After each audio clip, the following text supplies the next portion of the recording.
حضرت عبداللہ ابن سلام رضی اللہ تعالیٰ عنہ لکڑیاں اپنی پشت پہ رکھے ہوئے ہیں، گھر کی طرف آ رہے ہیں، تو ایک شخص نے آپ سے کہا کہ جناب حد ہو گئی، گھر میں بیٹے بھی موجود ہیں، غلام بھی موجود ہیں، اور آپ یہ کام خود کر رہے ہیں۔ تو حضرت عبداللہ ابن سلام فرمانے لگے بیٹے بھی موجود ہیں اور غلام بھی موجود ہیں، اور ایک بات اور بھی شامل کر رہا ہوں، اللہ کے فضل سے میرے بچے اور میرے خادم میرے فرما بردار بھی ہیں، بات بھی مانتے ہیں، لیکن فرمانے لگے میرا نفس نہ تھوڑا بڑا ہو گیا تھا، یہ مجھے کہہ رہا تھا تو بہت بڑا آدمی ہو گیا ہے، تو بہت بڑا شخص ہو گیا، تیری بڑی شخصیت ہو گئی ہے۔ فرمایا یہ جو ذرا لکڑیوں کا گٹھا پشت پہ رکھا ہے نا، یہ رکھا پشت پہ ہے، لیکن ذرا حساب اپنے نفس کا کر رہا ہوں، محاسبہ نفس کر رہا ہوں، اسے سمجھا رہا ہوں کہ اتنا بڑا ہونے کی ضرورت۔ ہمارے بزرگ فرمایا کرتے تھے آخر تک اپنے استادوں کی بارگاہ میں حاضری دینی ہے،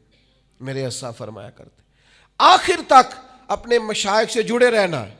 آخر تک اپنے اساتذہ کے پاس آنا جانا۔ کچھ لوگ بے نیاز ہو جاتے ہیں نا، خود عالم ہو گئے اب استاد گئے،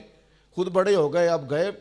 کہتے تھے آخر تک جانا، اس لیے کہ بعض لوگوں کے پاس جانے سے انسان کو لگتا ہے کہ نہیں مجھ سے بھی بڑے موجود ہیں، ان کے پاس بیٹھنے سے احساس ہوتا ہے کہ میں اتنا بڑا نہیں ہوں، اور بڑا بھی ہمیشہ وہی ہوتا ہے جس کا کوئی بڑا ہوتا ہے، جس کا کوئی بڑا نہیں وہ کیسے بڑا ہوگا۔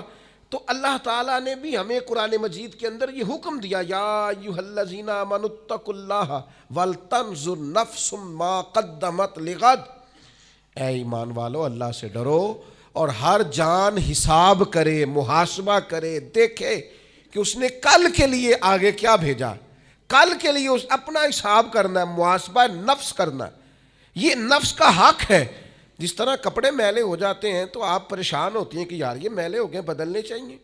جوتے ٹوٹ جاتے ہیں تو آپ خیال کرتے ہیں یار مجھے آنا جانا ہوتا ہے، یہ مجھے ٹھیک کرنے چاہیے، تو نفس پر میل کچیل چڑھ جاتی ہے، لوگ حساب ہی نہیں کرتے، باطن سارا گدلا ہو جاتا ہے، لوگ حساب ہی نہیں کرتے،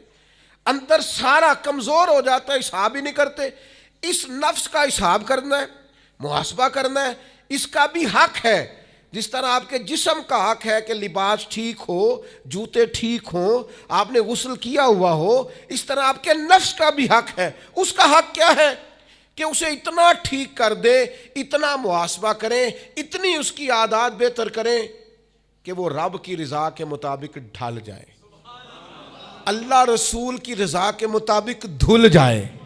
نکھر جائے، صاف ہو جائے، اس طرح کا ہو جائے کہ جب دنیا سے جانے لگے تو آواز آئے یا ایتھا النفس المطمئنہ، اے نفس مطمئنہ ارجعی الی ربک راضیۃ مرضیہ،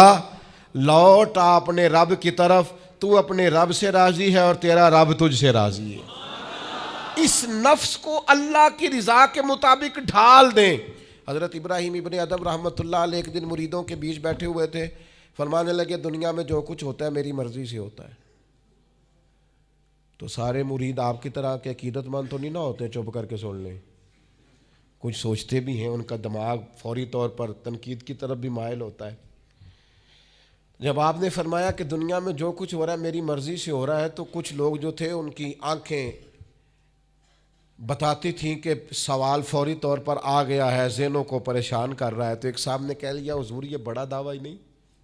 دنیا میں جو ہو رہا ہے میری مرضی سے ہو رہا ہے۔ فرمانے لگے اصل بات نہیں نا، تم نے آگے پوچھا ہی نہیں،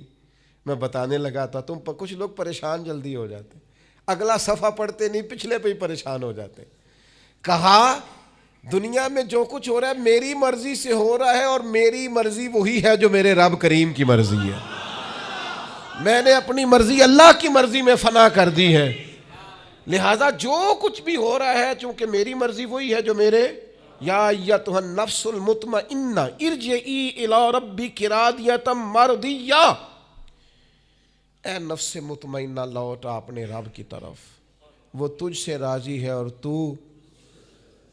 فادخلی فی عبادی، آجا میرے خاص بندوں میں داخل ہو جا، وادخلی جنتی، آنا میں نے تیرے لیے جنت تیار کی ہے، میری جنت میں داخل ہو جا۔ لیکن کیا کرنا ہے؟ نفس مطمئنہ، کون سا؟ ایسا نفس تیار کرنا ہے جو اللہ سے راضی ہو اور اللہ اس سے راضی ہو، اس کا محاسبہ کر کے اس طرح کا بنا لیں کہ یہ اس طرح کا ہو جائے کہ جس طرح